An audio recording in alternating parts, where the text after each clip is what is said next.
All right, we're back with another weekly episode of Sheep Farm. This is episode 202. The format is simple. We release 4 shows a month, although some people struggle with that one. Members get full access to podcasts plus downloads. Non-members get part 1. All shows are released on Saturdays, so you don't have to ask where the shows are. They're on the website, sheepfarm.co.uk, every Saturday. And part 1's on Podomatic. I have stopped loading them up to Odyssey and Rumble. And we won't be putting anything on YouTube either. There might be a trailer on there. I might start weeding them down. This week might be a trailer on there, and after a period of time, there won't be any trailers on YouTube. We might do an odd live show on YouTube.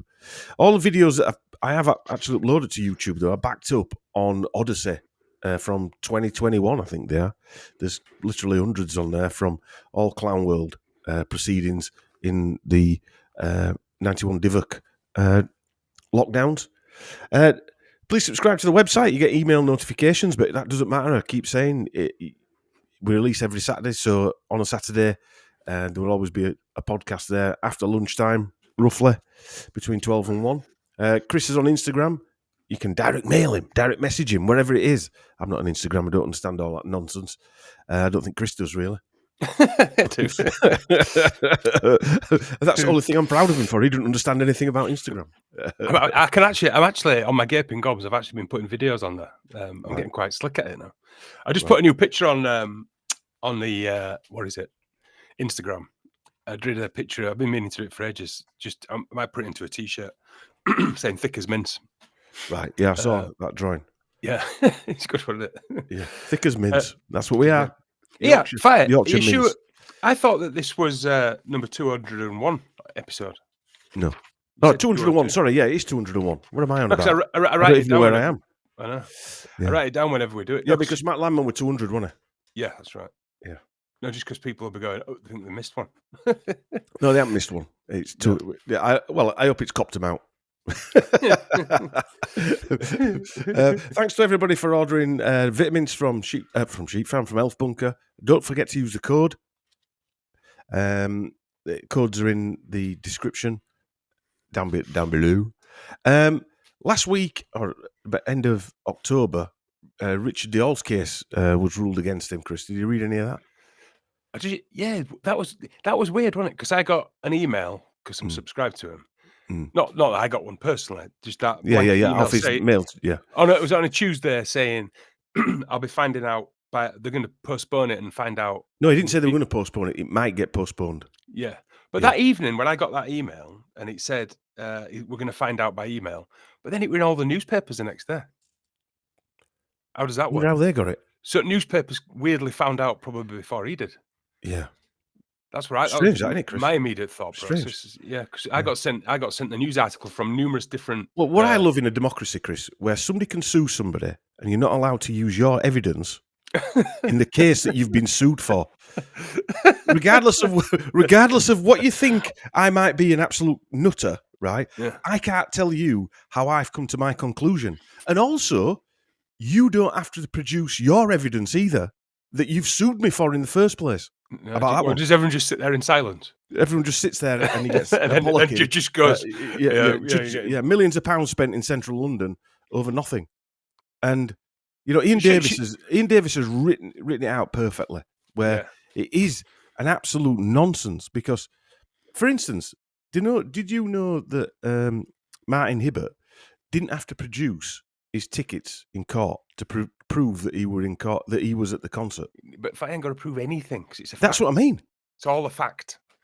Everything else that's not a fact. And you know what? People might think that Richard's this and he's that and he's that and whatever. Don't matter. That's beyond the point. That isn't. And I've heard, somebody emailed in the other day and said, "Why didn't you discuss this with Miri when she were on?" Well, firstly, we did the podcast prior to Miri releasing that, so we didn't have a clue about that blog that she'd written, basically saying Richard were an MI6 agent, which I totally disagree with her, right? And I haven't read the blog, so if I've said that wrong, Miri, I apologise. But I totally disagree that he is a direct agent of the state. What a turnaround of events to blame someone that's getting screwed over for being an agent of the state. Yeah? Yeah, but is it being used by the state? Yes. Yeah, but regardless whether you believe with Richard Hall's, let's say that he's wrong about everything, right? His entire theory of the Manchester being fake, he's wrong about everything. He should still be able to bring his evidence. Yes. If I've bludgeoned someone to death with a truncheon, right? Yeah. I should still be able to, and 10 out of 12 somebody people to death like me for the last 10 out of 12 people have seen that I bludgeoned someone to death. I should still be able to put my fucking case across. Well, you would be. That's the mad thing. Yeah. If you were Jimmy Savile in court, you'd be allowed to produce your evidence. And you should be able to. Yes. That's what a court does. That's why it's got scales. It's got scales because it balances it out and it weighs up the truth.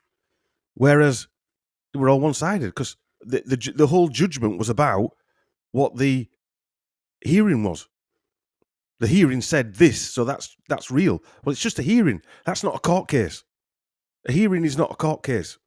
That's not the answer. It's not a definitive answer. Isn't a government state hearing. And this is what I find quite sad about this, that even if you don't agree with somebody, if you don't like someone, it's irrelevant. Even if you think their work is, like you said, is not right, yeah? You should be able to, if you're taken to court about it and tasked, be able to stand up for yourself and say, this is my evidence, this is how I got to this answer. All they had to do, for instance, two things.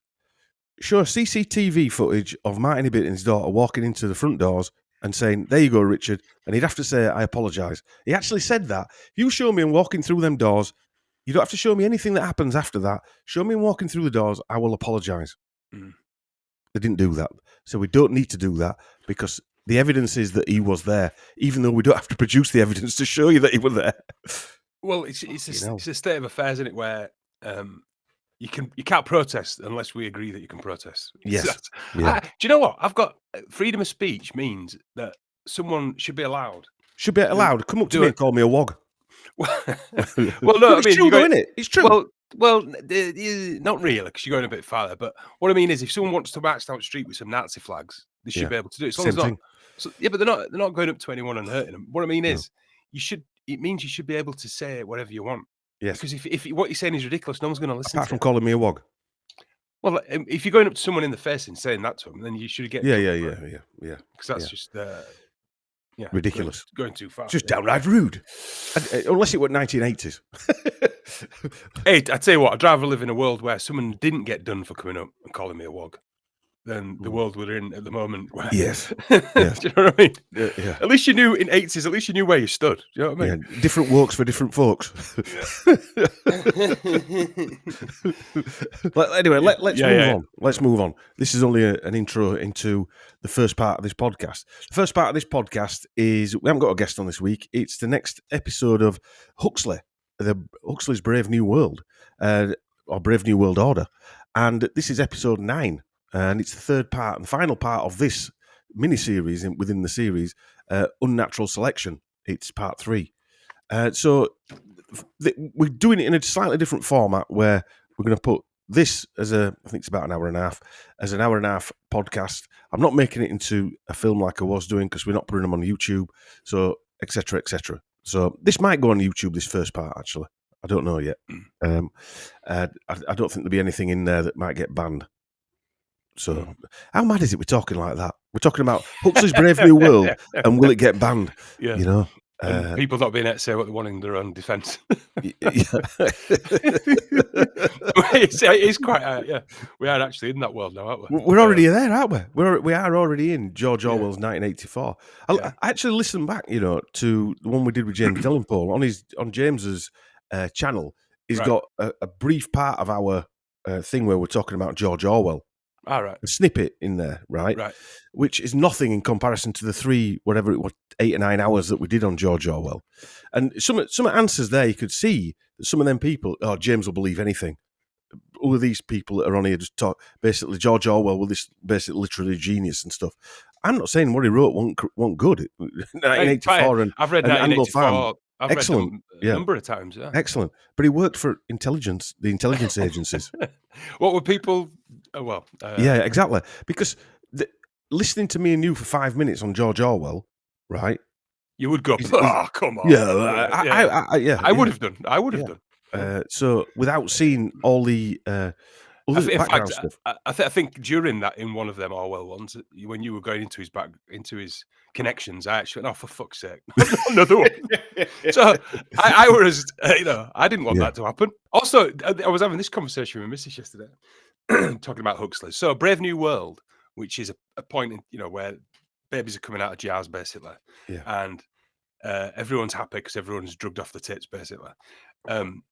Never And then happened, Chris. you think now, right? You're at a point where, right, if you're feeling a bit shit or mental health or whatever, and you go to end up in a psychiatrist's chair, and he drugs you, You get and suicided. basically tells you, right, that the world's fine, right? The world's fine. You're insane. Yeah, you're nuts. No, actually, maybe you're just a bit sensitive to the fact that the world's gone fucking mad. Maybe Yeah. that's what it is. No, Yeah. no, you're insane. If you don't like getting up at 7 every morning and working till 7 at night, you're insane for 5 days a week and having 2 days off. Yeah, and we're going to tax you 50%. If you don't like that and you wake up feeling a little bit uncomfortable, you're insane. You're also, insane. we're going to reduce your immune system and your nervous system to rags. The system's fine. We're giving money to another country that's the other side of the world to annihilate another country. But you're insane. You're for insane. thinking that's wrong. Yeah. Now take all these drugs. Yeah, and fuck off and be happy. You will not only own nothing and be happy, you will own nothing and have no soul. Be happy and be off your tits. Yeah. So anyway, let's move on because otherwise we will be here all night. Hope you enjoy episode 9 of Huxley's Brave New World Order. We'll see you in part 2 if you're joining us there. But all right, welcome back. You're watching Sheep Farm Studios presentation, and this is episode 9 of the Huxley's Brave New World Order series. And this is part 3 of this series, well, a series within a series called UnNatural Selection. Throughout the Huxley Brave New World Order series, it's becoming clear that these academic family dynasties have been gifted a free Willy Wonka golden ticket from somewhere, a necessary cheat code to allow them to move freely within the Matrix. I'd intended this whole series to be about 1 or 2 episodes. Chris laughed when I actually said that, but anyway. And at the max, but it is the gift that keeps on giving, it seems. And this particular episode is a continuation of the last 2 parts of UnNatural Selection. And we're looking at the direct Huxley family bloodlines and how they have affected our lives in so many ways. And if we did everything, it'd probably take us 100 episodes to cover, and it probably will. This episode is a continuation of episodes 7 and 8, and part 3 of UnNatural Selection, like I said.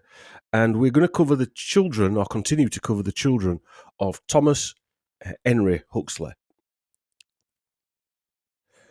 Are you there with me, Chris? Wee, can you hear me? Yes. Yeah. So we're going to continue this talk of the Huxleys, and it is. I mean, last time we only got through one child we did a 3-hour presentation, and we near enough, and we only spoke about one of Thomas Henry Huxley's children. Now that might be a one-off. We might get through a few on this one, but if that he had, how many kids did he have? First one passed away young. 1, 2, 3, 4, 5, 6, 7. So there might be 7 episodes in this. No, I don't think there will be, but because I think a couple of these one of the others passed away young as well. It's quite a lot for a eugenist, isn't it? Yeah, it seems to be a theme. Yeah. One rule for you, another rule for everyone else. Yeah. Mind you, I suppose back then, 7 kids weren't as many as it is now. People did have a lot more children, didn't they? I think going back to the 1950s, 60s in Britain, I think the average family had 5 children. Yeah. Most of our parents and everyone had bigger families, in the 4 or 5. Well, our dad had 5 people in his family. His mum had 5 or 6 in their family. It's pretty normal, isn't it? Yeah, pretty normal. And now it's under replacement rate of 2.1, which, I mean, the Brave New World Huxley, born in a jar type. Gets ever closer. As we've seen with the trans men/women phenomenon that's going on over the last several years. I mean, we were just talking earlier on the phone well, might as well discuss it for a little bit. The film Children of Men. Mm. And if anything plays into Brave New World, it's Children of Men, isn't it? Well, it is in it in because I mean, Children of Men is like a dystopian nightmare. Whereas Yeah, it's Brave sort of New the end of World's it, isn't all it? Yeah, Brave New World's all the fluffy, drugged up bullshit. yeah. But I will say I did watch.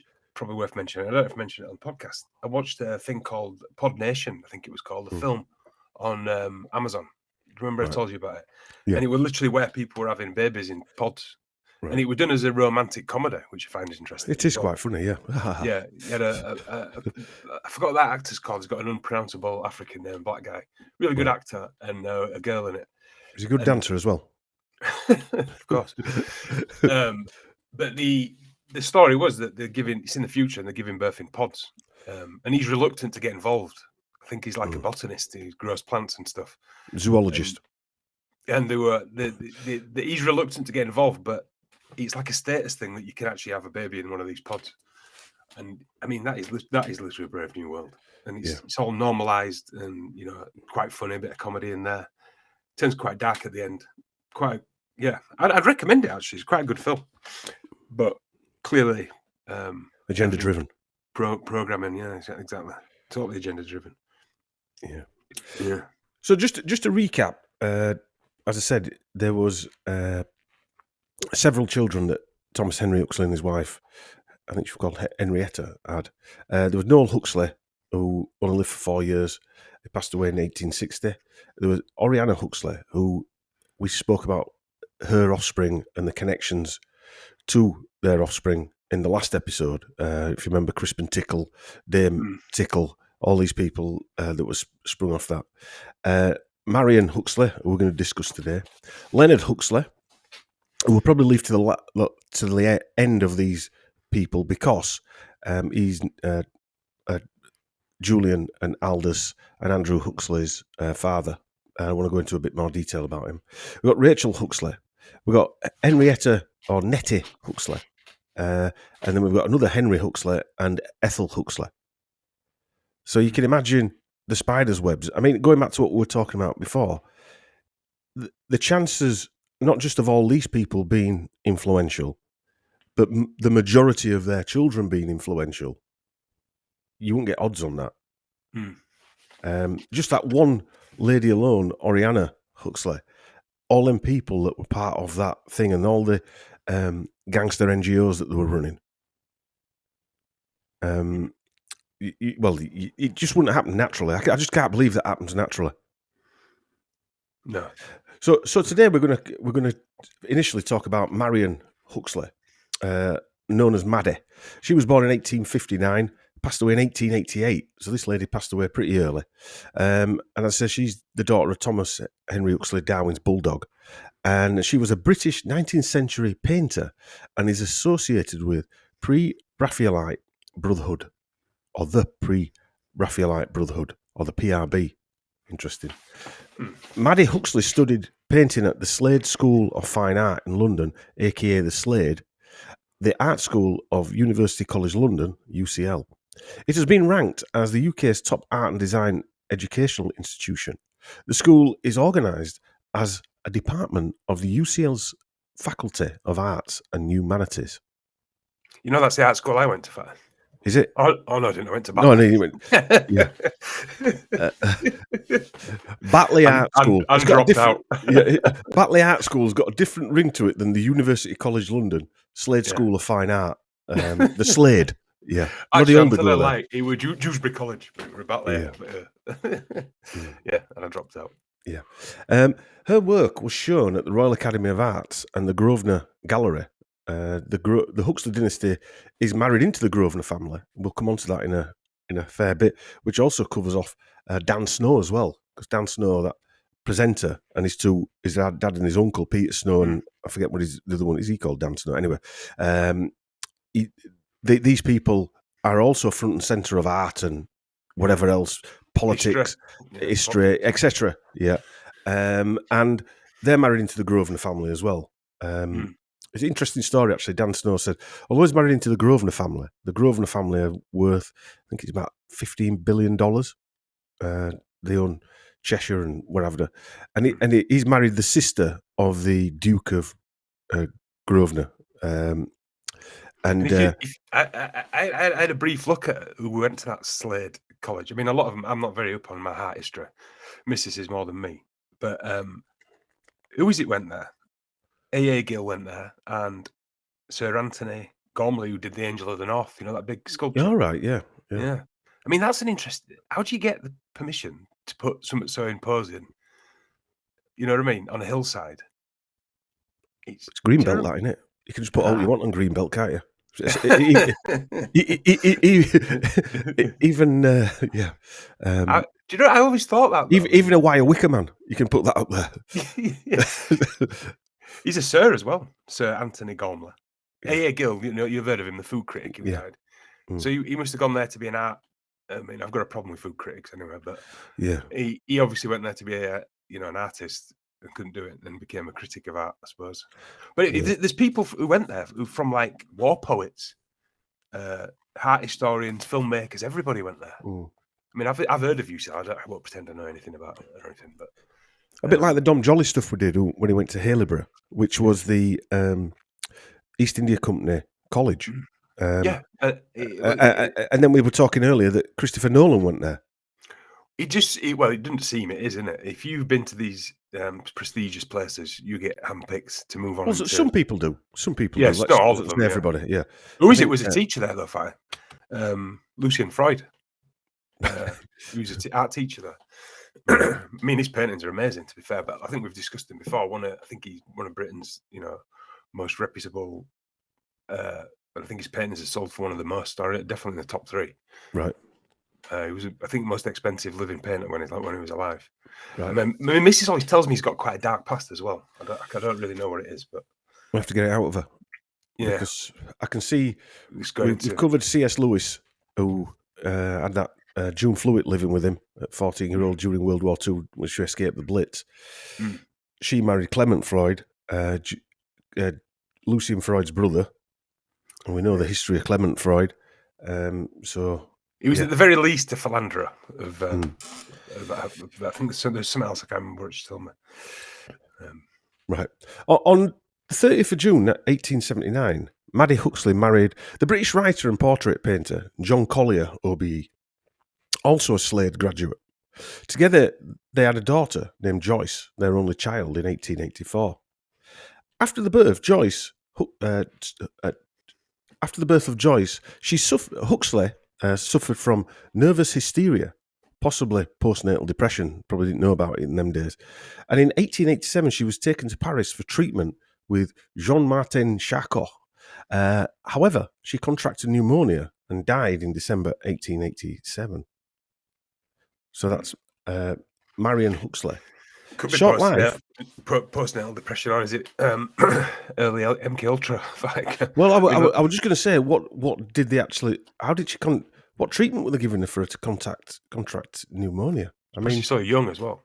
Yeah, she wasn't old, was she? No. 28, 27. Yeah, she had. But again, we spoke about the Huxleys. A lot of them had mental issues, and like you say, we seen the early type of MK Ultra style control. Because I mean, Thomas Huxley disagreed with Charles Darwin, then did a backflip 360 degrees and became Darwin's bulldog, which we will come to in some future episode, I've no doubt. So they have been known to do backflips, and Thomas Huxley, her father, also had a breakdown while he was on board the Beagle, the boat, the famous ship that was discovering the Galapagos Islands. I think it was a Beagle. Anyway, it was a famous boat anyway. And I think that was Darwin that were on that one. Darwin. Yeah, he were on another one. But it was a famous named boat anyway. So there's a lot. Julian Huxley was went into a mental asylum. His other brother killed himself, and they were in the mental asylum at the same time. This were 1910 era type of thing, pre-World War I anyway. Aldous Huxley had mental problems. He also had problems with his sight as well. So yeah, there's a lot of mental illness And running. how funny when in that video you've shown loads of times when he's talking about defective. I know. I I know. mean, is that early? Is it some kind of early brainwashing that they hadn't really perfected, and people were more likely to go off the rails? Well, that film was 1937 or something like that, and so he'd had these breakdowns throughout his life, Julian Huxley, and so he knew that it weren't just. He said, "How have we got?" I remember one part of it. He said, "How have we got to this terrible state?" or something like that. But meaning, how have these people become having kids that are all mentally defective when most of his family had mental issues? Maybe that's why he made that video. Maybe you were pointing out that although all my family are fucking batshit, they're not as bad as these lot. Do you know what I mean? Maybe that's why Yeah, he's pointing that out. She had erratic behaviour and possibly mental illness, which appeared to increase in symptoms before she died. Also reminds you of Johnson's mum, doesn't it? Yes, does. Artist A lot of these that families. goes Yeah, to a mental asylum.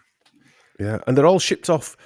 I'm not saying she was. I didn't know whether she was, but shipped off to these type of boarding school type places that obviously away from family, away from the All the way mother. to France, this one, yeah. Yeah. She had erratic behaviour, as I said. Mary Collier's work can still be found in museum collections, including the National Portrait Gallery in London and the Science Museum in London. I wonder which one she got in there. I did have a look at paintings, they're nice actually. Right. I like the Portrait Gallery in London. It's one of the places, if I go to London, I do go in. I don't know what paintings you got in there though. Funnily enough, their daughter, Joyce Huxley Collier, also became a portrait miniaturist and was a member of the Royal Society of Miniature Painters. Miniature painters. Yeah. The alumni list of the UCL Slade School of Fine Art of important artists and art-related individuals like curators of art and writers of art is huge. And knowing what we know about these institutions like the UCL and the cultural importance of art, we have to ask, is this another Tavistock operation? Because it is around the same sort of era that Tavistock sort of set up, and it's in the same area, isn't it? Or is it just that young global leaders thing? Put them and like Put 'em all Cambridge and together. Oxford, put them all together, and we can handpick who we need. Yeah. Who's going to go along with it? Because I mean, artists. This goes back to what 1800s, is it? Yeah. 1800. She died in 1887, didn't she? So she was established in 1868. Felix Slade, I think he did it. He put the money in on his, his will kind of thing to build an art school. Right. But think how influential these people are. Like I said, they had war poets, painters, historic. The influence of these folk who go through these colleges. Modern day. It's modern day filmmakers. Olden day Christopher Nolan, I suppose, in a way, isn't it? That's yes. It's a propaganda arm, isn't it? Well, it reminds me of like people world. like Attenborough, doesn't it? Attenborough. Yeah. Max Hastings, but all nights, but all writing history, writing whatever the future that people want to. This is like the art arm of it. The art arm of. Whereas if you've got like Cambridge's science, I think, is that right? What's Oxford? Is that literary? I don't know. I'm not sure. But they all have a different kind of use, don't they? Right. Yeah, and it's when they want to weaponize it then against a society. Like, what is it, Damien Hirst and all these other people? Then they've changed it. I mean, what she did, I haven't seen her pictures, but I'll guarantee that the painter classic. Yeah. Damien Hirst just basically, I don't know, throws himself in a pile of shit and rolls around in it. Someone sent me a video ages ago of him doing a painting, and he's just like mass producing his own paintings. I mean, fair play to him if you can make money out of it. But he's literally got a toilet brush, like a brush, and he's just walking around splatting paint on it. Yeah. I mean, because it's done by him, it's meant to be good. Is that what? Yeah. Well, modern art's been destroyed, hasn't it? Like we said, it's probably one of the first things before they destroyed music and cinema. Yeah. Or trying to. Well, it was a CIA operation. Well, an intelligence operation to destroy it, weren't it? They'd obviously planned the breakdown of culture many, many, many decades ago. Because there is a line, isn't there, where it sort of stops and this avant-garde type nonsense 50s, comes 60s, in. Yeah, I'd say 60s. Matt Sergio would probably know better than us because he looks into that Bloomsbury type area of research. But yeah, the Grosvenor Gallery was founded on Bond Street in London in 1877 by the grandson of the 5th Earl of Balcarres. He was British artist and watercolourist Sir Coutts Lindsay, 2nd Baron, and his wife Blanche. Coutts was part of the Coutts Bank dynasty, the 8th oldest bank in the world, today part of NatWest Group. His wife Blanche was the daughter of Nathan Meyer Rothschild, founder of the English branch of the prominent Rothschild family, and it was her money which made the Grosvenor Gallery possible. Rothschild became a Freemason of the Emulation Lodge, number 21, of the Premier Grand Lodge of England on 24th of October 1802 in London. And that's how they do it, don't they? They hide behind another name, Grosvenor Gallery, set up by bankers to control art. Like, I'm just thinking, is it a modern day version of that? Is that setting up a film studio? Yeah. Do you know what I mean? Investment from all over the shop, and then they can propagandize everyone. Because I do think all that was the early version of a propaganda. Well, Daniel Day-Lewis's grandfather, I forget his name now, he run Pinewood Studios and stuff like that. He run all them, that became famous in the 50s and stuff and 60s, well 30s. He set one of them comedy. up. Yeah. But I mean, Daniel Day-Lewis just sort of organic acting happened just naturally, didn't it? It's just, Maddie Huxley's husband, John Collier, who I mentioned earlier, OBE, obviously not Huxley by birth, but became the son-in-law of Thomas Huxley. He was known as the Honourable John Mailer Collier, OBE, born in 1850. Collier was a writer and painter of the pre-Raphaelite style. Collier was one of the leading portrait painters of his generation. Collier was related from a talented and successful family. His grandfather was John Collier, and he was a Quaker merchant who became a member of Parliament. His father, Robert Collier, known as 1st Baron Monkswell, was a member of Parliament, became Attorney General, and for many years was a full-time judge of the Privy Council. He was created as the 1st Lord Monkswell. I think we could say he was probably in that same lodge as the Rothschild. He was also a member of the Royal Society of British Arts and had artist studios in his home at 7 Chelsea Embankment for the use of by John and his first wife, Marion Huxley. John Collier's elder brother, the 2nd Lord Monkswell, was Under Secretary of State of War and Chairman of the London County Council. After his first wife, Marion, died, he went on to marry again, this time to Maddie's younger sister, Ethel Emma Huxley. They married in 1889 in Norway. And the reason why was until the deceased wife's sister's Marriage Act in 1907, allowing a man to marry his dead wife's sister, which had previously been forbidden, such a marriage was not possible in England, hence why they went to Norway. What a weird story. Yes. Yeah. Collier's range of portrait subject was broad. He was commissioned to paint the Duke of York, later King George V, as Master of Trinity House in 1901, and the Prince of Wales, later King Edward VIII, where his major royal portraits. Were his major royal portraits. Other subjects included 2 Lord Chancellors, the Earl of Shelbourne in 1882 and the Earl of Halsbury in 1897. Lady Godiva is an 1897 oil on canvas painting by English artist John Collier. The portrayal of Lady Godiva in a well-known but apocryphal ride through a naked ride through Coventry is held in Coventry's Herbert Art Gallery and Museum.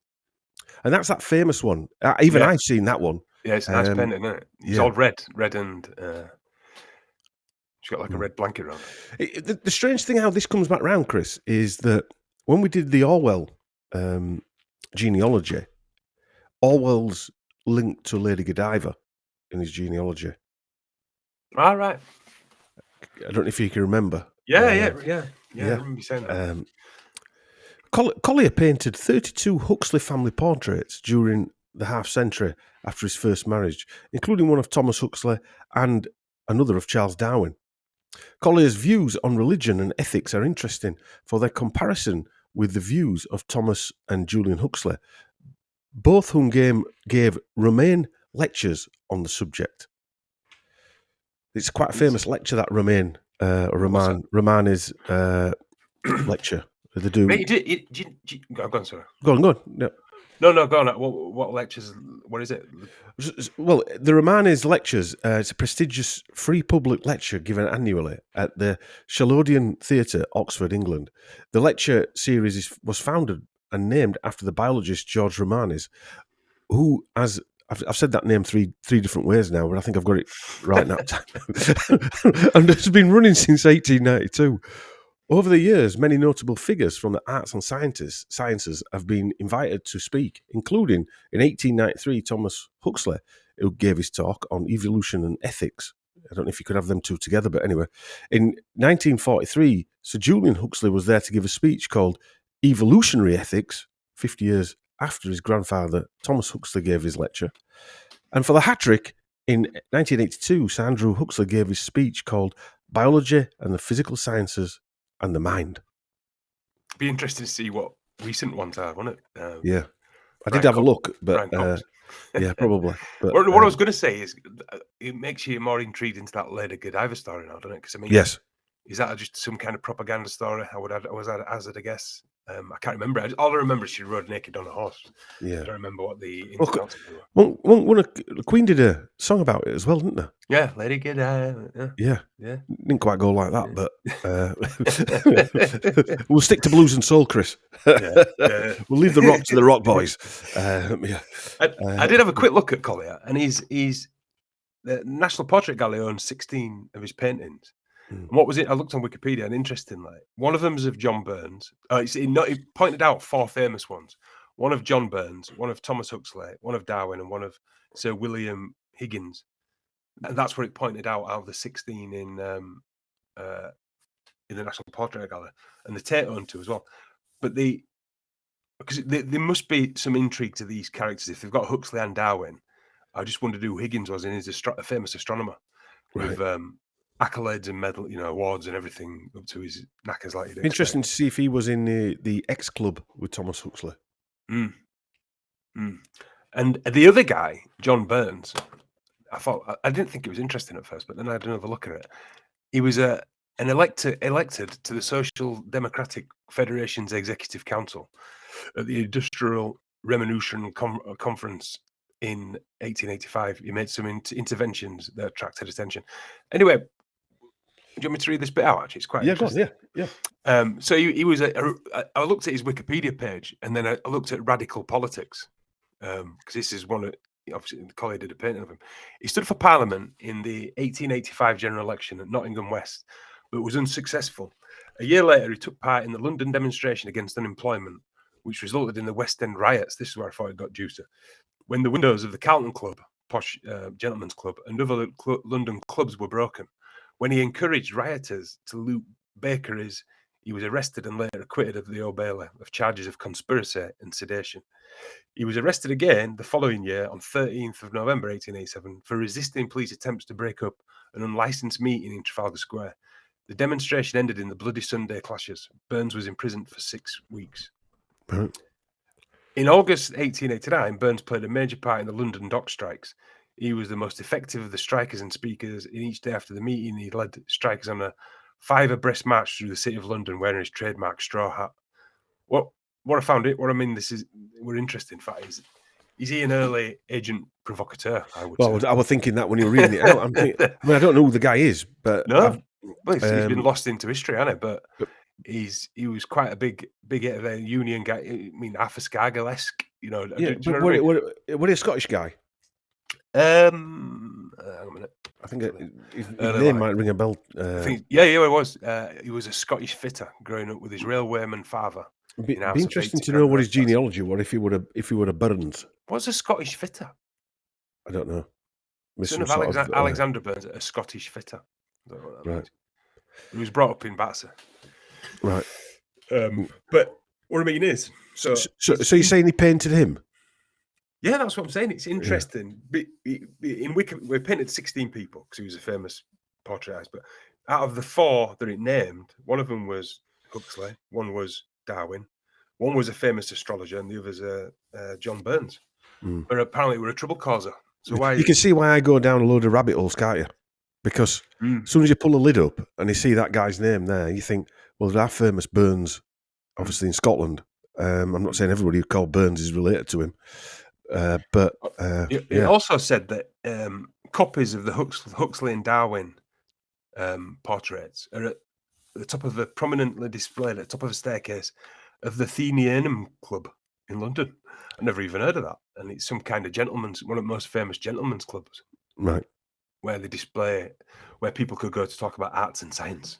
Yeah, Athena, obviously Athena, it's based around Athena, so Greek mythology. What these fuckers get up to in these clubs? But we've seen. Well, in fairness, we've seen the ramifications of what these fuckers get up to in these clubs, aren't we? Yeah, with transhumanism and eugenics and all the other stuff that goes on. It's got bigger clubs now. Yeah, zoologists. Let's go back to John Collier Roby for a second. By second Huxley wife, Ethel Huxley, he had a daughter and a son. The son was called Sir Lawrence Collier, KCMG, and was British ambassador to Norway between 1939 and 1950. At the Foreign Office, Sir Lawrence Collier was head of the northern section, monitoring German actions towards Scandinavia. In 1940, he advised the UK government that they should intervene against the German invasion of Norway.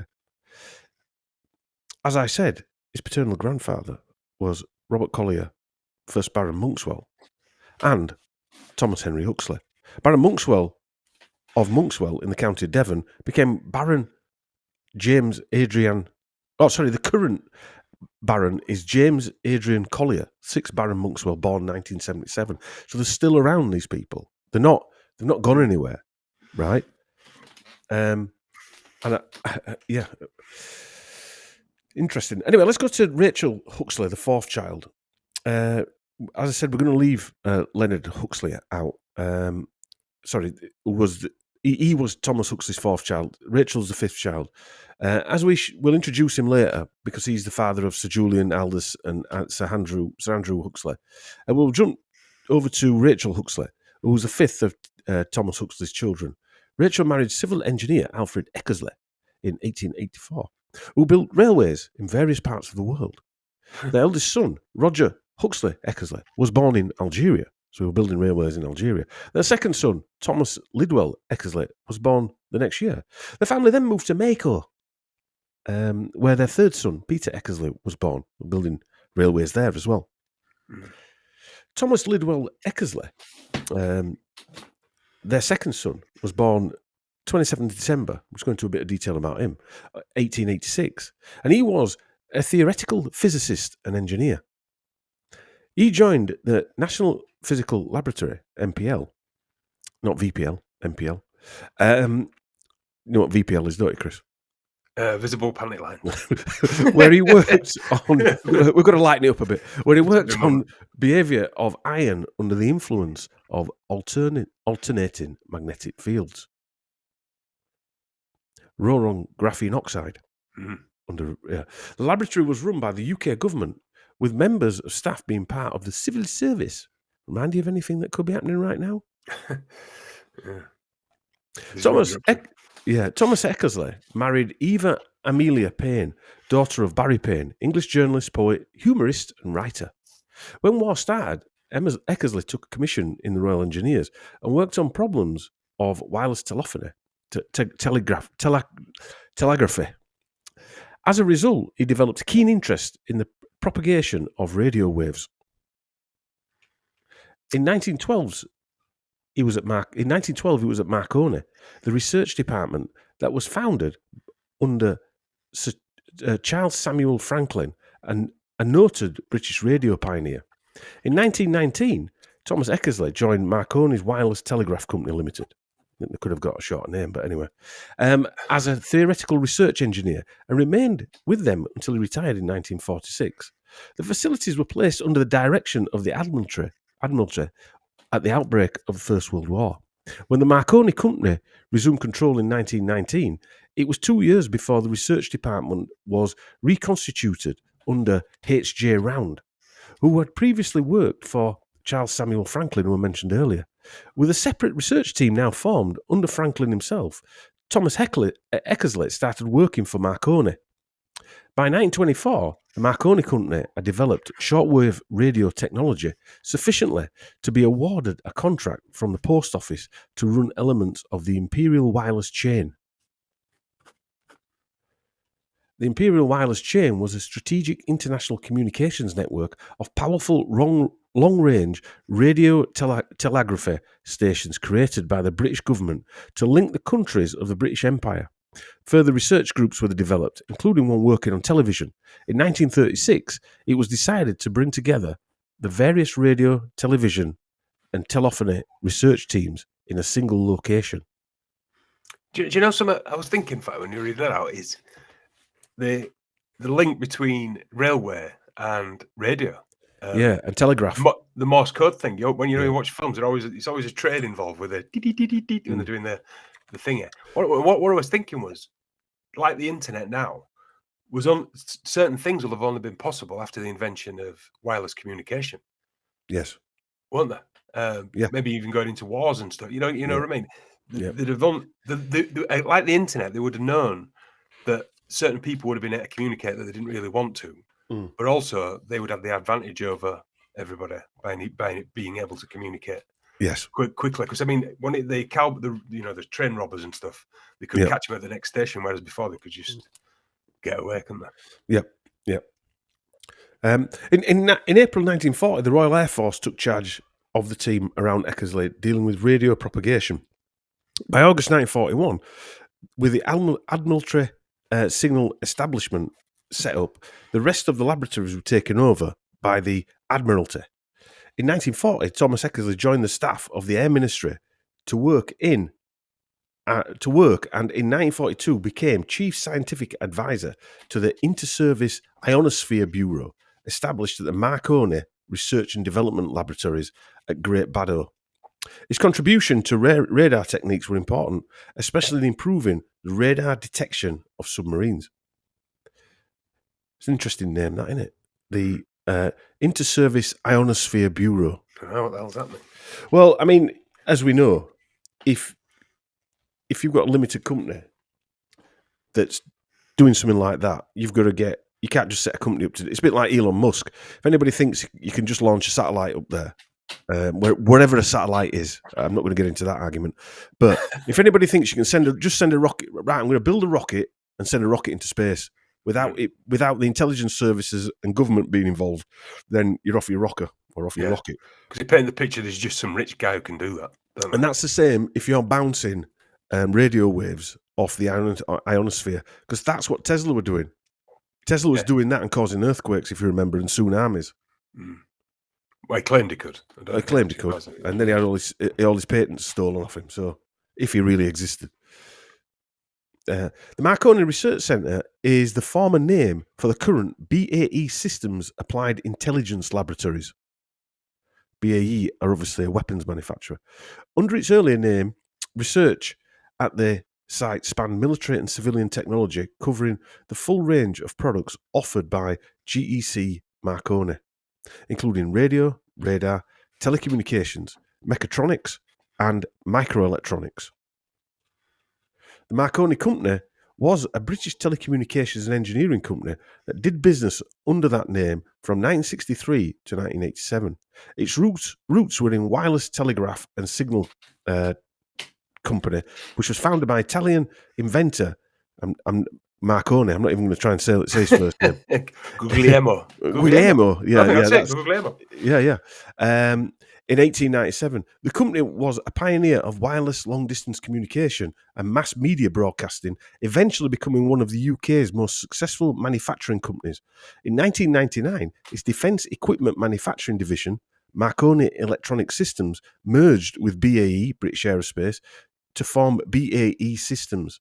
In 2006, financial difficulties, mustn't have been enough wars, led to the collapse of the remaining company, with the bulk of the business being acquired by Swedish telecommunications company Ericsson, which is part of the Wallenberg dynasty.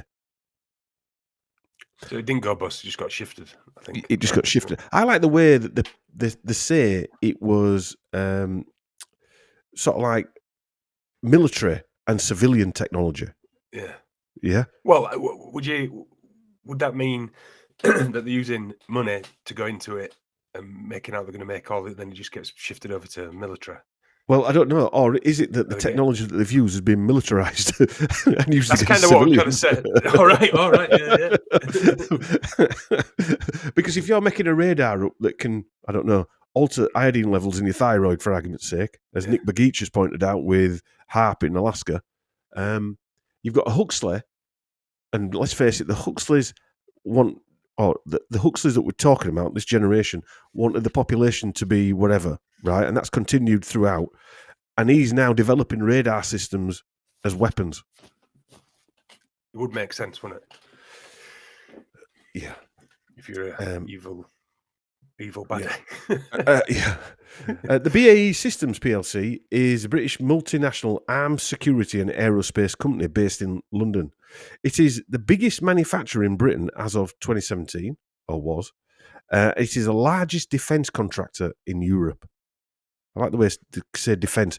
So when Britain says they're going to send $5 billion to that cross-dressing Zelensky, who plays keyboards with his nads, yeah, they call it defence. Yeah.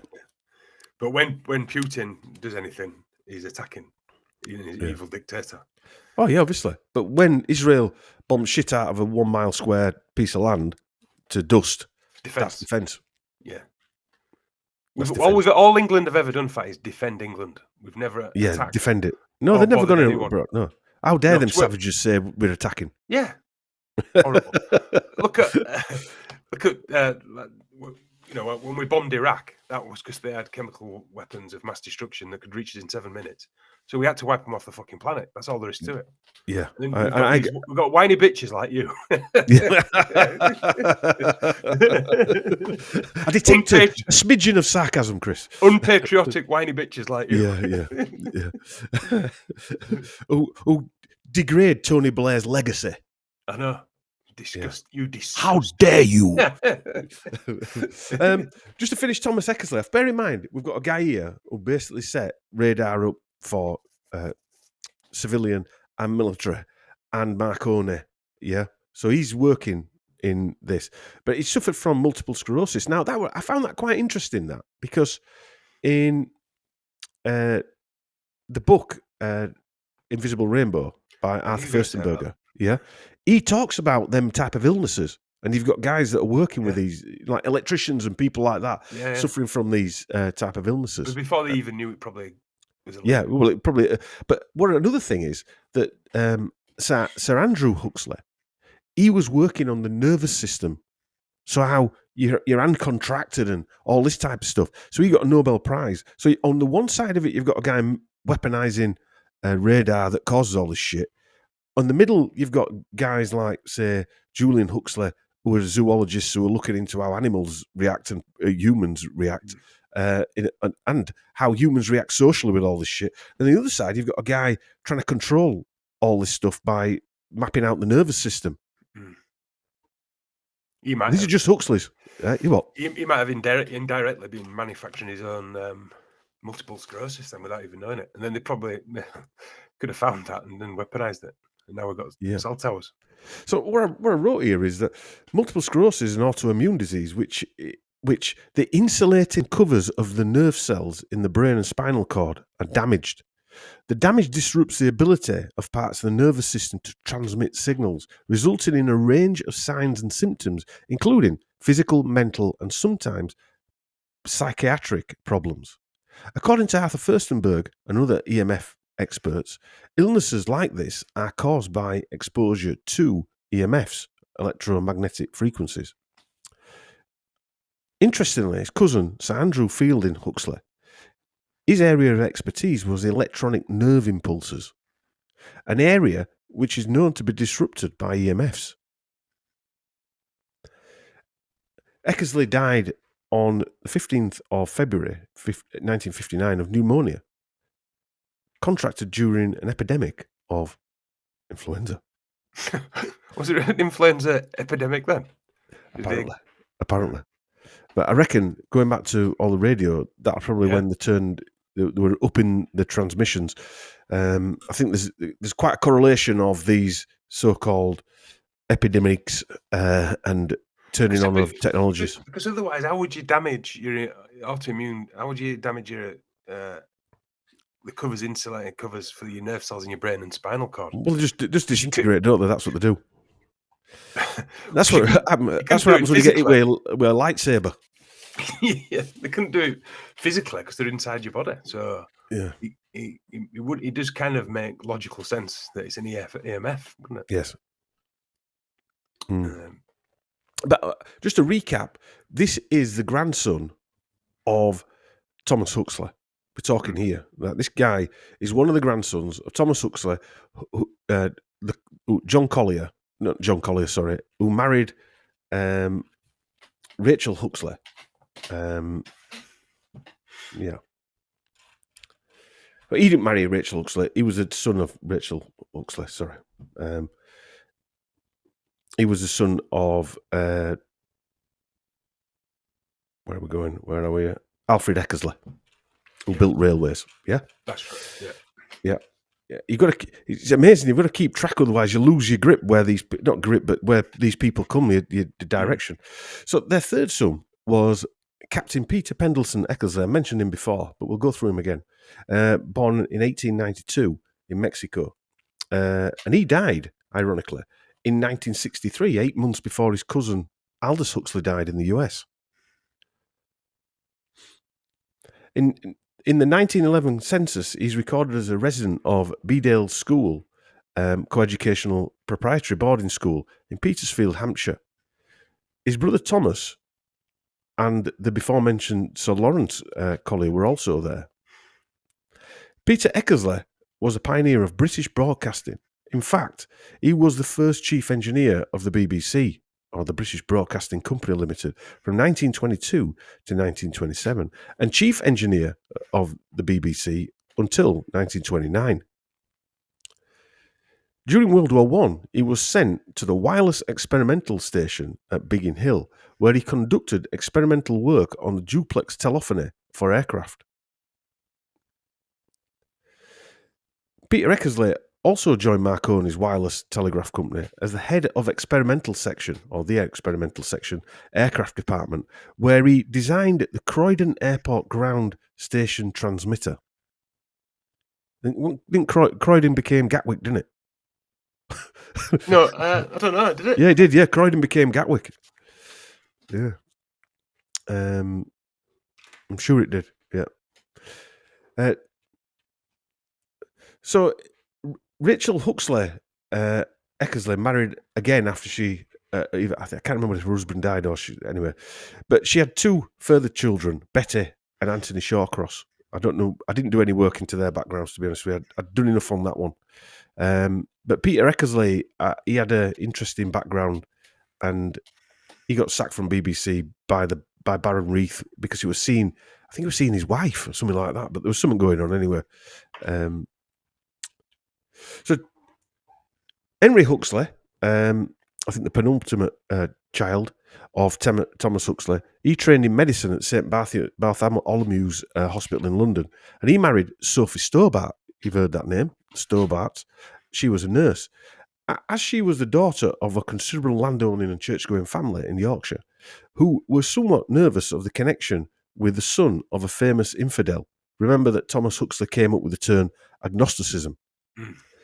Family meetings were held to smooth feelings and avoid difficulties.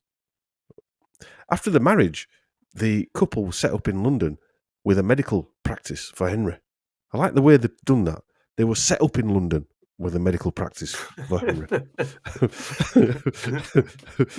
The couple had 5 children, including Marjorie, Gervais, or Gervais, is that how you pronounce it?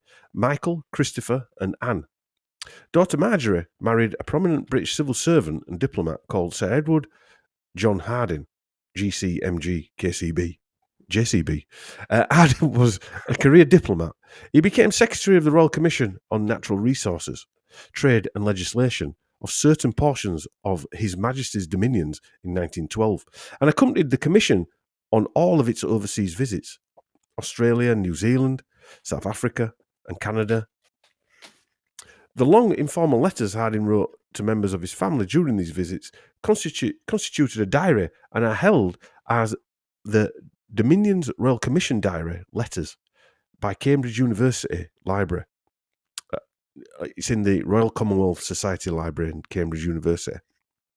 Harding became the permanent Undersecretary of the State of Dominion Affairs in 1930, where he served until 1939.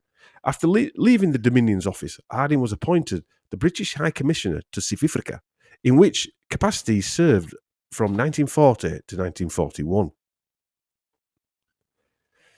Henry Huxley's son and grandson of Thomas Huxley,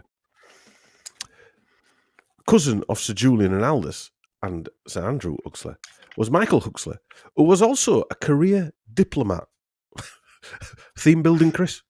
In 1935, Michael Huxley was the founder of the Geographical magazine, the magazine of the Royal Geographical Society, a key associate and supporter of many famous expeditions, including those of Charles Darwin, Robert Falcon Scott, and Ernest Shackleton.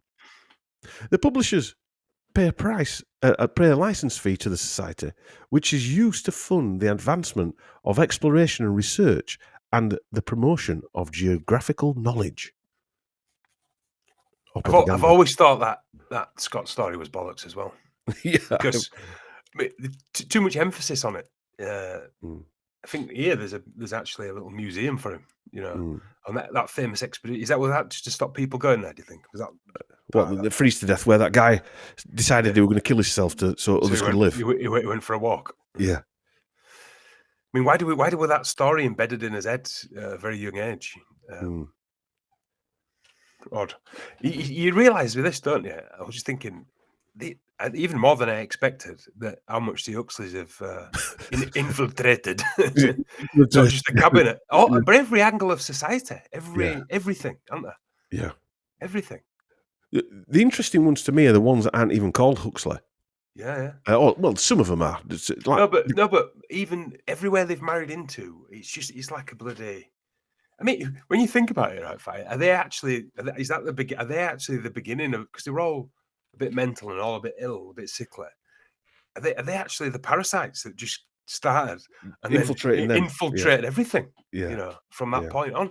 Well, it certainly looks like that something happened when Thomas Huxley flipped. Bear in mind, he'd been abroad on one of these expeditions that these people are talking about with this Geographical Society, and he flipped.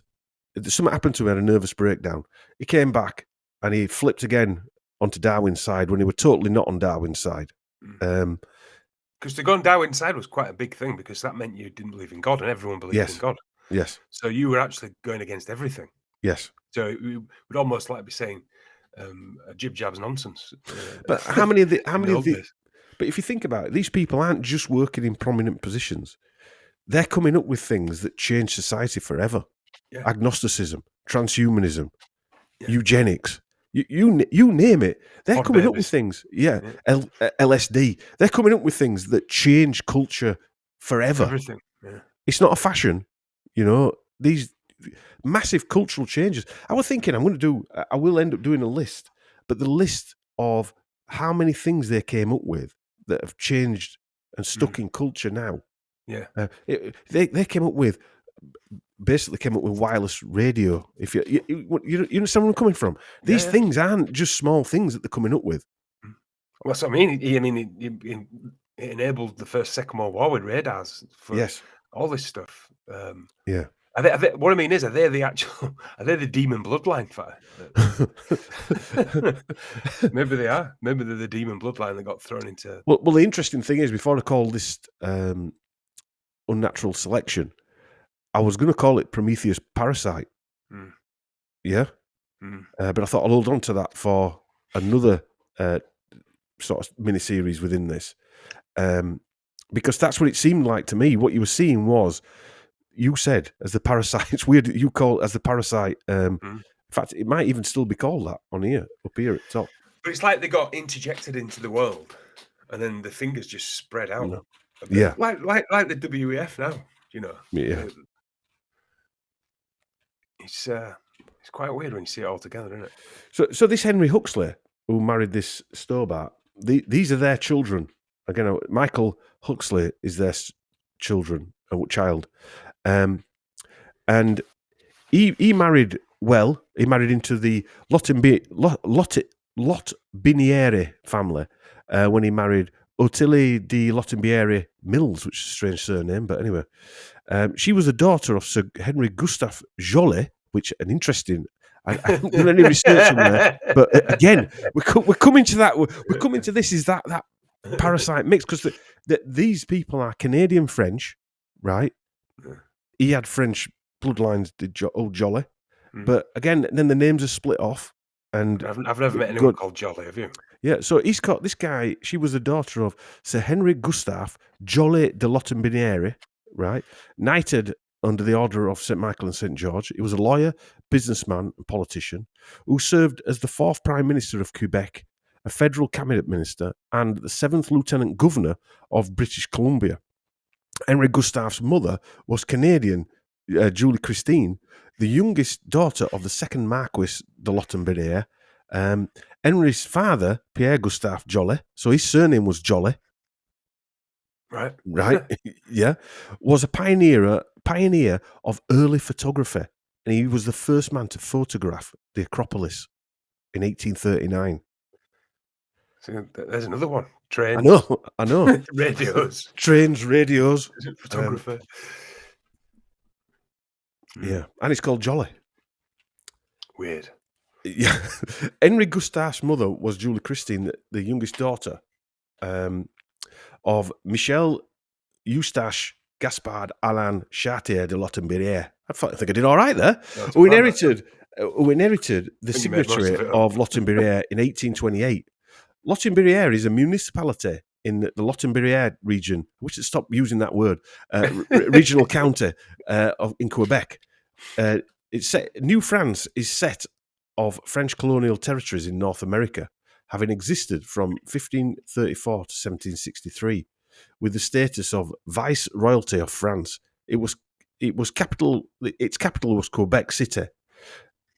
The manorial system of New France, known as the seigneurial system, seigneurial? Yeah, anyway, what was the method of land ownership? I think it's like a signature, basically, that you own this land. By the end of the 17th century, the entire region west of the island of Montreal was an important centre for the fur trade. We're coming back to that, what we discussed, they carve the trades up. Divvy out the trades, yeah.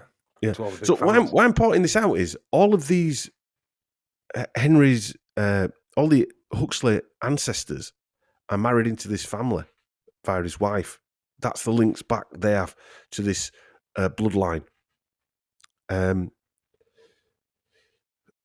Anyway, so they basically owned the island of Montreal and the fur trade. His grandsons, Antoine Chartier de Lotbiniere, Harwood, so they're obviously marrying into British, French, crossing over here, became members of the Legislative Assembly of the United Province of Canada.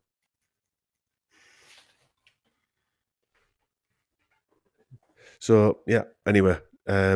So the Huxleys are possibly married into the Joly family. No doubt you're going to find out if that's true or not. Michael Huxley's daughter was Selma Huxley, also known as Selma Barkham, born in 1927 in London, died in 2020 in Chichester. She was a British-Canadian historian and geographer famous for her contributions to the maritime history of Canada and the Spanish Basque Country. In 1981, she was awarded the Order of Canada, the second highest honour for merit in the system of orders, for her pioneering work and for having made one of the most outstanding contributions in recent years to the story of this nation. The story of this nation. One of those whaling ports found by her, present-day Red Bay, Labrador, has been declared National Historic Site of Canada and a World Heritage Site by UNESCO. The biologist, Sir Julian Huxley, was the first Director General of UNESCO and is a direct relation to her. So these people were Huguenots, that's where the Jolly name comes in. Because the Jolly, as I showed in the Dom Jolly and his family, are from the Huguenot bloodline. Yeah. Famous Huguenots include Marlon Brando, Humphrey Bogart, Alice Cooper, Daniel Craig, George Clooney, Johnny Depp, Betty Davis, Don Johnson, Val Kilmer, Charlie Chaplin, Richard Gere as well. And he's a descendant of Mayflower pilgrim Francis Cook and his Huguenot wife, Hester Mayhew. Keith Richards, he's also a descendant from the Dupree family of silk weavers. What the fuck does that mean? Brian Wilson, the Wilson family, American pop musicians from the Beach Boys, descendants of the Mayflower pilgrim Francis Cook again, and his Huguenot wife. Rosemary Clooney, just mentioned, they're descendants of the Huguenots. I mean, there were that many of the Clooneys. Again, going back to that dynasty of actors. Mm. And now look at what he's doing. He's now coming out, fundraising for Joe Biden 1 minute, saying he's nuts the next minute, telling everybody to get jabbed, saying all jabs should be mandatory.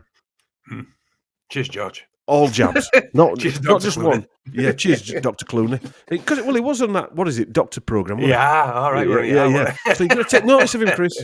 And he played an assassin. He's probably as trained as most doctors, to be fair. Yeah.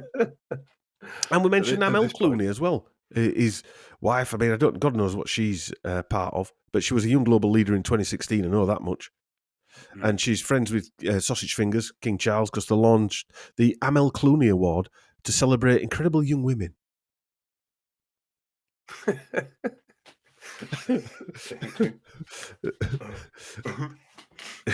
Why not? Yeah, why not celebrate young women? What do they do? How do they raise money to celebrate women? How do they do that? I don't know. Maybe they have different coloured marigold gloves. Is that sexist? You won't get them on these fat sausage fingers. Probably not. No, I probably need some different ones. Royal marigold gloves. Triple X. With additional wide fingers. Triple XL. Yeah. Marigold Cumberland edition. Yeah. So on the family tree, you will see that Aldice's cousin, Gervais Huxley, the eldest son of the before mentioned Henry and Sophie Stobart Huxley. Gervais was in the British Army from 1914, becoming battalion bombing officer. Gervais Huxley received the Military Cross on the first day of the Battle of Passchendaele for capturing prisoners whose presence showed the arrival of fresh German guards. He was demobbed in 1919, but listen to this one.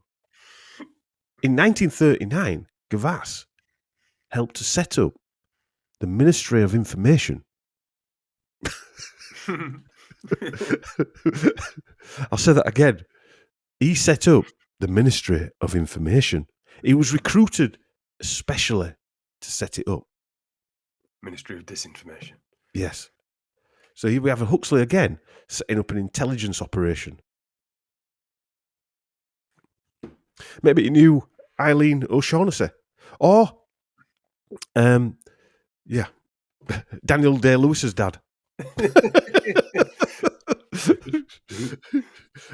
The Ministry of Information, as we went into this a little bit in the Orwell series, was headed by the Minister of Information and was a government department created briefly at the end of the First World War and again during World War II. Located in Senate House at the University of London, the UCL, during the 1940s, it was the government department responsible for publicity and propaganda. Publicity and propaganda.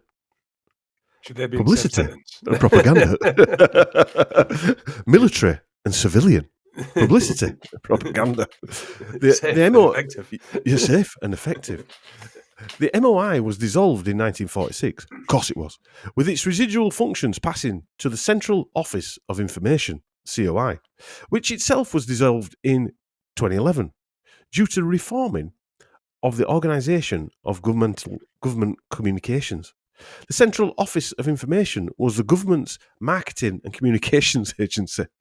Its executive office, its chief executive reported to the Minister for the Cabinet. It was a non-ministerial department which became an executive agency and a trading fund. Trading. Recovering its costs from the other departments, executive agencies, and publicly funded bodies which used its services. So it's still going, really, then. Yeah, just under a different name. When it becomes too publicised and too many people know about it. Yeah. I was just thinking that. Just change the name. Yeah. Rebrand. There is no doubt that the Ministry of Information was the basis of Orwell's Ministry of Truth in 1984. The ministry spreads a new language amongst the populace called Newspeak, in which, for example, truth is understood to mean statements like 2 + 2 = 5, when the situation warrants. Newspeak is similar to lawyer speak or legalese, where words mean something totally different but use the same language. Well, also Newspeak was the fact that they lose words. So the less words you've got, the less you can express yourself. So instead of I think a lot, you'd say double think, or Right. I care a lot, double care. So you just if you lose certain words out of your language, then you can't communicate the word. Yeah. So they're basically they're reducing the dictionary. Basically, that was the point in 1984. And you can see that now, can't you? Where people are texting and putting LOL, and stuff like that. That's exactly what it is. Because then people start to talk in those. People say LOL now, don't they? I mean, it was first came out as a way, instead of saying laugh out loud, a way to type it on a text, because it's not as easy as it used to be. And then people use it in language. So language. I mean, if you listen to youngsters now, they say words you don't even know what they're talking about. I mean, it's always been the case, but you only have to go back 100 years to how people spoke, to how they speak now. You think of BBC, with the classic, taking out, local dialects and stuff like that. But people spoke more properly than they do now. I'm saying that. People spoke proper. More properly than they do now. People spoke more proper now, Pete. No, but even I'll tell you what, I'll give you an example. I remember when I worked on that farm in Yorkshire. Remember Andy's old man? I was working on a maggot farm of all places, so I stunk. Do you have some maggot milk? And he said to me once, and I always remember this, right? He was a man of few words, like proper northern farmer. And he went, "Stand downwind, lad, there's a bit ripe." What did he mean by that? Stink of shit. Stink of shit. But from a northern farmer who didn't speak much, that is a good use of the English language, isn't it? Yeah. Even though it's stand downwind a bit, lad, there's a bit ripe. Yeah. Remember, basically said a stunk. Yeah. Yeah. Well, again, we've spoke about World War I and when they were writing the diaries and letters home, and how eloquently they wrote these letters. And now it'd be like, can you imagine one of them guys?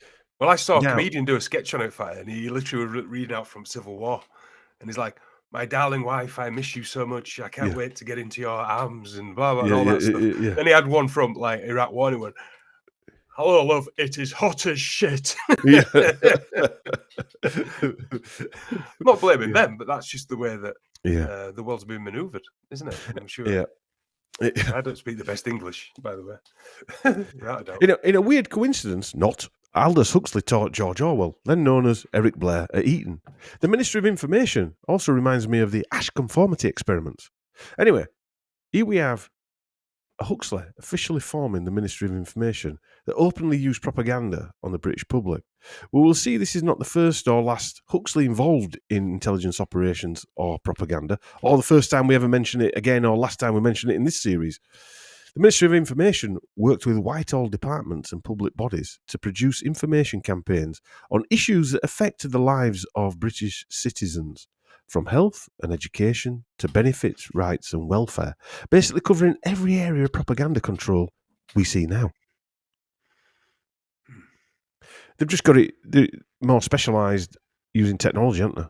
More direct into your hand. Whereas seeing a poster was a bit haphazard, seeing it on TV was a bit haphazard, carrying it around on a phone that comes straight through on a message. Yeah. As I said, you go back further though, then you've got theatre and art, and you'd have to go to a museum or to an art gallery. Or telegraph, as we said, yeah. Everything's just sped up, hasn't it? As I said, the Office of Information closed, the Central Office of Information, very Chinese, closed its doors on the 30th of December 2011 to hide it from the public, possibly. The Ministry of Information's function was used to promote the national case to the public at home and abroad in time of war by issuing national propaganda and controlling news and information. It was initially responsible for censorship, issuing official news, home publicity, and overseas publicity in allied and neutral countries. These functions were matched by a responsibility for monitoring public opinion through a network of regional information offices. Responsibility for publicity in enemy territories was organised by Department EH or Department Electra House, which is another interesting subject which we're not going to go into today. I would say the Ministry of Information is just the BBC now, isn't it? Reuters. Well, yeah, I would BBC. say that's one part of it, certainly. Yeah. But I mean, all these things we saw for the benefit of, what did it say? For the benefit of the public or something like that, it said. That's what they said in 2020. You know, stay in your house, stay 6 foot apart, wear a mask, all this nonsense. I mean, Tom Hanks said it, so. The Ministry of Information worked with Whitehall departments, public bodies, to produce information campaigns on issues that affected the lives of British citizens. Yeah. From health and education to beliefs, rights, and welfare. God, to switch on its head, don't you? Yeah, to protect the rights of British citizens. But when you look at like we're talking with Michael O'Deara, when you look at what the rights of British citizens, what that actually means. So going back to doublespeak, going back to legalese. Maybe we're not even citizens, fine. Well, that's what I'm trying to say. Talking about the upper echelons of the citizens. Going back to the zoology stuff we talk about. Where the Goyish. Yeah, exactly. Where the cattle are, literally. This is an interesting story. Gavass Huxley's second marriage was to a lady called Elspeth Grant, aka Elspeth Jocelyn Grant. She's a Grosvenor. So this is where Huxley married into the Grosvenor family, CBE. They got married in 1931. Grant had grown up in Kenya and was a friend of naturalist, artist and author Joy Adamson. Her book, Born Free, describes her experiences raising lion cubs named Elsa. Born Free was made into an Academy Award-winning movie of the same name. After her marriage to Grant wrote White Man's Country, Lord Delamere, and the Making of Kenya. Her life and work are the subject of a 2002 biography. As an author, Elspeth Huxley was well up to the Huxley standards and one of the few wives who was better known than her husband. A 1959 book, The Flame Trees of Tika, was perhaps the most celebrated of her 30 books. It was later adapted for television. They had one son, Charles Huxley. As well as an author, Elspeth was also a journalist, broadcaster, magistrate, environmentalist, farmer, and government advisor. Bear in mind, she's in Kenya. I'd put stroke spy to that. Her book in 1912, The Mottled Lizard, was based on her youth on a coffee farm in British Kenya, what was then known as British East Africa. During World War II, Elspeth Grant, Grosvenor Huxley, was a broadcaster for the BBC. Although not a bloodline Huxley, Elspeth was from an even higher elite stock than Gervase Huxley, both from her paternal and maternal sides. Her great-grandfather, Charles Grant, he served as chairman of the British East India Company and was an energetic member of the Clapham sect, a group of social reformers, social activists, who spoke out about the moral imperative to end slavery and get us paid out for these damn slaves. All coming to an end. We need a payout now. We need a payout because they're not worth as much as they were, so we need to get a valuation in. And look, you can borrow it from our mates at Rothschild Bank, and the loan, you only have to pay it up until 2015. Don't worry about it. I'm going to say 2015, wasn't it? Yeah. Her other great-grandfather, Percy Clinton Sidney Smythe, 6th Viscount Strangford, a.k.a. Mr. Burns. Mr. Burns, yeah. Sidney Smythe, I love that name. Elspeth Jocelyn Huxley CB father was Richard de Aquila Grosvenor, 1st Baron of Stelbridge, a.k.a. Lord Richard Grosvenor, related to Hugh Lupus Grosvenor, who I just mentioned, the 1st Duke of Westminster, who was his elder brother. And he's the Duke now is called Hugh Grosvenor as well. I don't know, he's the 12th richest man in Britain today, worth over £10 billion. And he's also called Hugh, as I say. The Earl Grosvenor, the Duke of Westminster seats, are at Eaton Hall, Cheshire, and at Abbeystead House, Lancashire. The family's London townhouse a London townhouse. It makes it sound like something on a Barrett estate, but it isn't, right? Was Grosvenor House on Park Lane. Right. The house was requisitioned during World War One and was sold and demolished in the 1920s. The Grosvenor House Hotel was built on its site, while Halkin Castle was built as a sporting lodge for the family to retreat to in the early 1800s. In 1960, Elspeth Huxley was appointed as an independent member of the Advisory Commission for the review of the Constitution of the Federation of Rhodesia and Naziland. Now, that doesn't sound like an author to me. She was on the Advisory Commission. A collection of 12 boxes of photographs, prints, negatives, contact prints, and slides is held at the Bristol Archives in the British Empire and Commonwealth Collection. Gervase Huxley was appointed Companion Order of St. Michael and St. George and he died in 1971. After the war, he sat on Executive Committee of the British Council and became a successful author of biographies, especially on the Grosvenor family.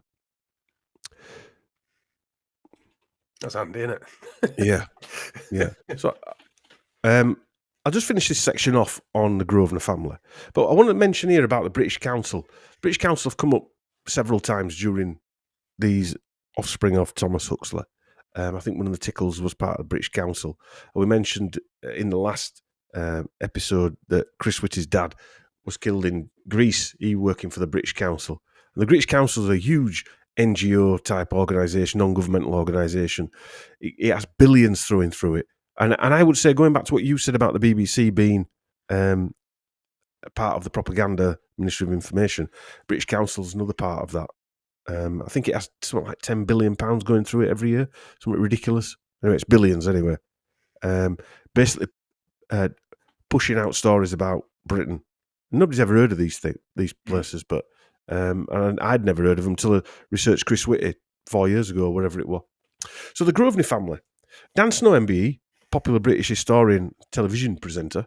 He's the youngest son of Peter Snow, BBC journalist, television journalist, and his wife, Canadian Anne Macmillan, managing editor of the CBC's London Bureau, which is the Canadian sort of equivalent of the BBC. Thus, he holds dual Canadian-British citizenship. Through his mother, he's the nephew of Canadian historian Margaret Macmillan, and also great-great-grandson of British Prime Minister Earl David Lloyd George. One of his father's cousins is Channel 4's news reporter, Jon Snow. That's Jon Snow who interviewed that lizard-looking character. Yeah, that we did on the show the other day. Yeah, who were telling everybody to get the arm spear and it wasn't going to sterilise everybody. But when you think about it, right, Chris, look at the links here. So Jon Snow's interviewing somebody who's saying it's not going to sterilise everybody, which is basically population control, right? Mm. And he's somehow intertwined with all this Huxley eugenics. Just to recap, that guy, was he called Bell something? It's Chris. He was John Bell. John Bell. He was a talking head throughout the. He's Canadian as well. Yeah, but Jon Snow was interviewing him, wasn't he? So he's related to the Prime Minister who was Prime Minister during World War One, David Lloyd George, and he's also his grandfather was Sir Thomas d'Orley Snow, a British infantry general during World War One. Snow is married to Lady Edwina Louise Grosvenor, the sister of Hugh Grosvenor, 7th Duke of Westminster. And he said, our children aren't going to be brought up privileged. Groves still own that castle as well. Yes. He owns a lot of castles, Chris. When you're worth $15 billion, you're going to own a lot of castles. But what I'm trying to say is, I have no issue with him marrying into that family, not at all. But don't come out with some bollocks like, my kids aren't going to be privileged. Yeah. It's just nonsense, man. And also, why, like you always say, why are these connections not ever talked about? Yeah. He's just a on feet on the ground reporter, isn't he, apparently? Well, if you notice what he wears cargo pants with some caterpillar boots and a loose shirt. It's like his style in it, and he talks about it basically pushing again, like Max Hastings. Like You're all about the these. sun here, aren't you? I get Yeah, confused. no, I'm on about Dan Snow. He's just Yeah. pushing. He's a likable character. He's a nice guy, and he's just pushing the conventional nonsense. Doesn't ask any questions. Just follows on. He's the modern day equivalent to Max Hastings.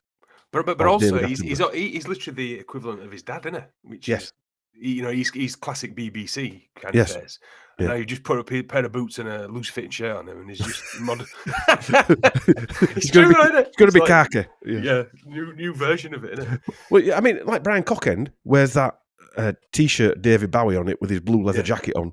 What I'm trying to say is, it's like they've got just delivering the same shit, but they're just doing it for the modern popular. Well, it's like that when I always talk about when they, you know, after the news is finished, they have that other version of it where they're all wearing jumpers and drinking out, you know, coffee, unmatching coffee cups. But he's delivering the same horror show as the news does, just in a different way. You know, and it's got that Angry Birds Asian doctor on it, and you know, whatever.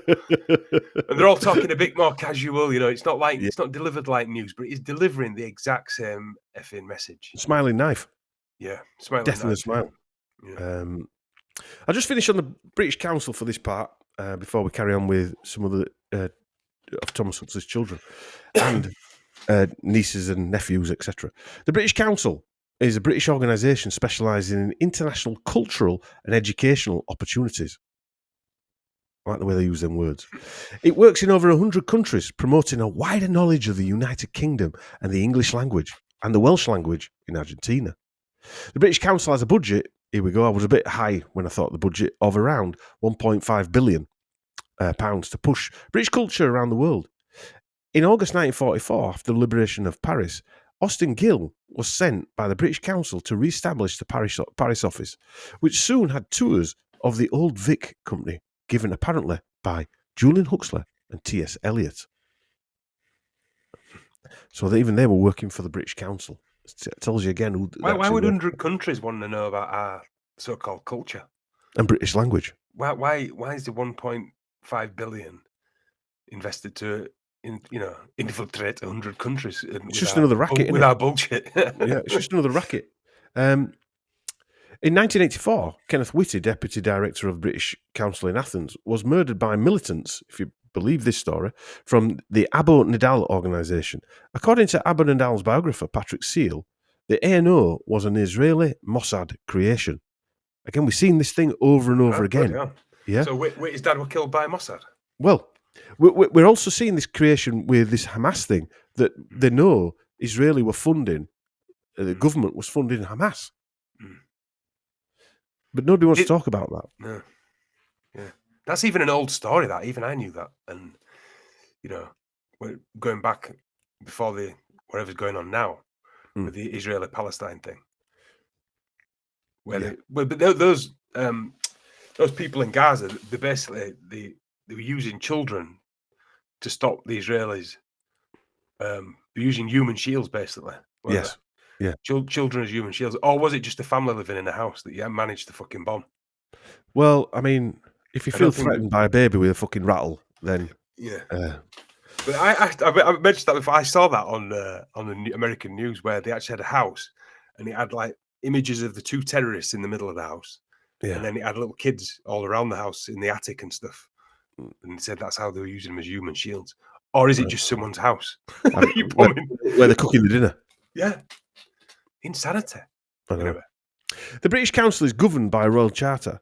It is also a public corporation and a non-executive, non-departmental public body, NDPB, sponsored by the Foreign and Commonwealth Development Office, which is today, or was, headed up by Baron Cameron of Chipping Norton, the very guy who was in power when apparently they closed down the old Ministry of Information that changed its name to the Centre of Information in 2011. Is that what you're saying? The British Council is just that rebranded?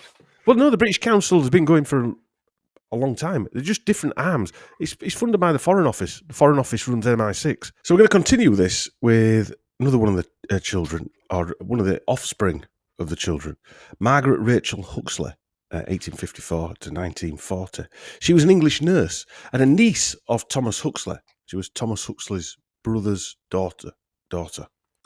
Margaret introduced structured scientific nurse training in Ireland Her initiatives led to the establishment of the first nursing school in Dublin. She was involved in numerous organisations promoting professionalism in nursing and campaigning for nurse registration throughout British Isles. She was born in Croydon, Surrey on December 21st, 1854, to Esther Hopkins and William Thomas Huxley, a railway official who was a brother of biologist Thomas Henry Huxley. Margaret was the founder of the Royal British Nurses Association in 1887, also the Matrons Council for Great Britain and Ireland in 1894, and of the International Council of Nurses, the ICN, in 1899. Seem to spread the wings a little bit, these Huxleys, Chris. Say the least. The International Council of Nurses is a federation of more than 130 national nurse associations. It was founded in 1889, like I said, and was the first international organisation for the healthcare professionals. Its headquarters are in Geneva, Switzerland. The ICN was first proposed at the Congress of the International Council of Women by Mrs. Bedford Fenwick. Margaret Huxley became friends with the matron Ethel Manson, nice name, later Mrs. Bedford Fenwick, and shared her ideas about promoting nursing as a profession. The Congress of International Council of Women, ICW, enjoys consultative status with the UN and its permanent representative, NGOs, also from the UN, the United Nations Economic and Social Council, ECOSOC. ECOSOC serves as the central forum for discussing international economic and social issues and formulating policy recommendations addressed to member states and the UN system.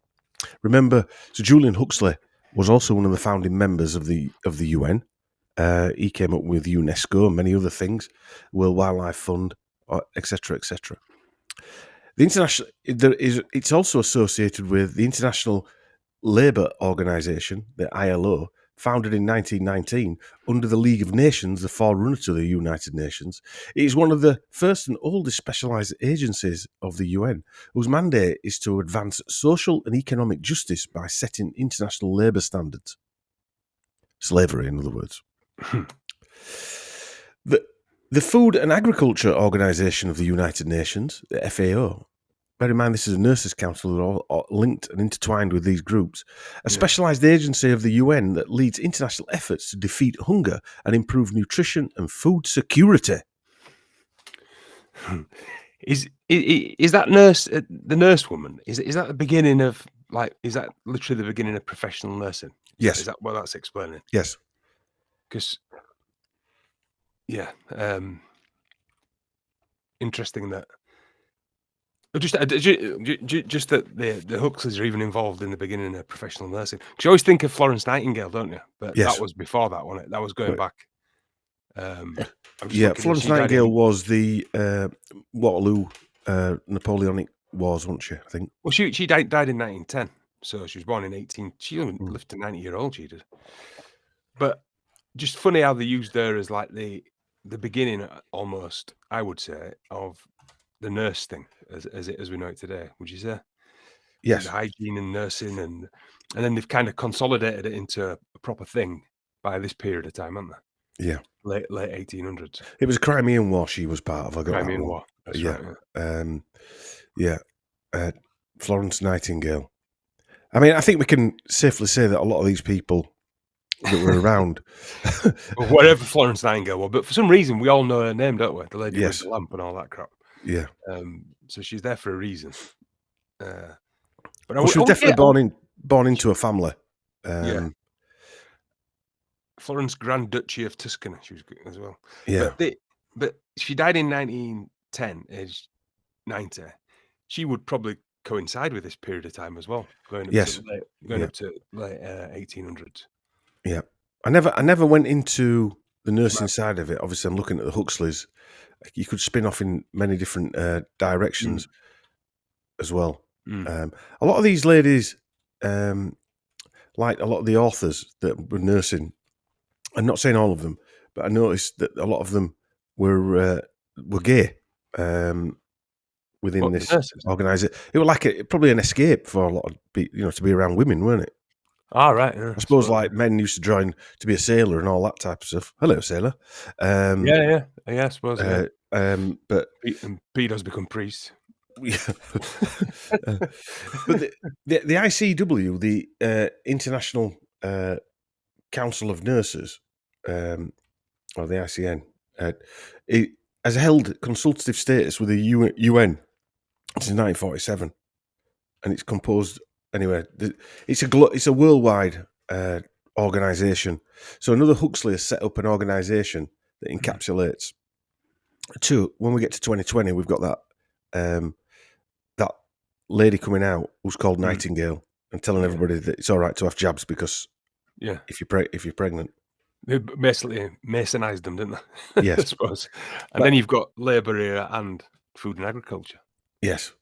And it could go on. They're all linked to the World Health Organization, UNICEF, UNESCO. Anyway, Margaret Huxley was vice president of the Society for the State Registration of Trained Nurses. So, I mean, she's head of all these. She was also a fellow at the British College of Nurses, funded by an anonymous donor who had been encouraged by Fenwick's husband, Dr. Bedford Fenwick. He acted as trustee and treasurer while Mrs. Bedford Fenwick was the president. During World War I, Huxley worked for the Red Cross and the Voluntary Aid Detachment Hospital in Dublin.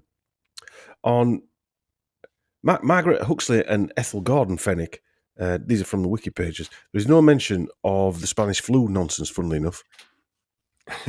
You'd have thought that would have been on both the Wikipedia pages. None. Yeah. And I didn't see any on Florence Nightingale's when I was flicking through.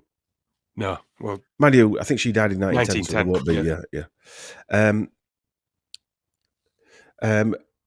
And or on any of the founding member was Susan Villas, who ran the fever hospitals. Again, no mention of the Spanish flu.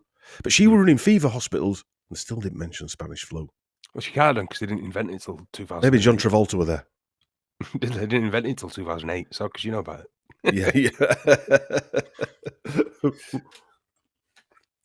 They didn't invent it till the BBC did a documentary on it, made that film, and that ginger egg girl threw those sweets on that table. So we come to a cousin of Aldous Huxley is Hugh Esmore Huxley, MBE. Hugh Esmore Huxley, MBE, was a British molecular biologist who made important discoveries in the physiology of muscles. This Huxley was the first PhD student of the Laboratory of Molecular Biology of the Medical Research Council at Cambridge. You might have bumped into him if you were around 100 years ago, that is, where he worked on X-ray diffraction studies on muscle fibres. His education was interrupted for 5 years by the World War II, during which he served in the Royal Air Force. His contribution to development of radar earned him an MBE. There's a sort of a theme going here, Chris, with radar. So he gets dragged out of his job to join Army and then gets an MBE. Yeah.